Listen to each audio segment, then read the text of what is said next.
এর সাথে দেখা করে, বলে নেক্সট ট্যালেন্ট কম্পিটিশনে আমি তো পার্টিসিপেট করছি, তুমি যদি বিজি না থাকো তাহলে কি তুমি ওখানে আসতে পারো? চ্যাংলাং বলে হ্যাঁ আমি ফ্রি আছি, অবশ্যই আসবো। এতে তো সাউজি অনেক হ্যাপি হয়ে যায়। তখন চ্যাংলাং বলে আমি একটা মেয়েকে গিফট করতে চাই, সে কেমন গিফট লাইক করবে? সাউজি ভাবে চ্যাংলাং হয়তো ওকেই গিফট দেওয়ার কথা ভাবছে।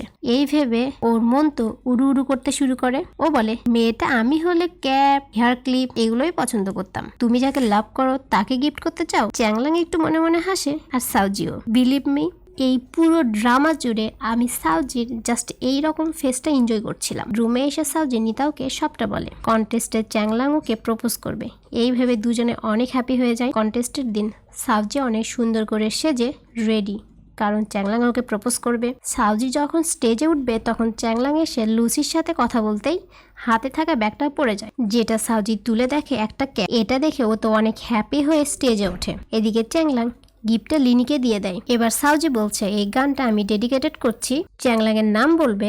তখন ও লিনির মাথায় ক্যাপটা দেখতে পায় আর পুরনো সব কথা মনে পড়ে যায়। ও অঝোর নয়নে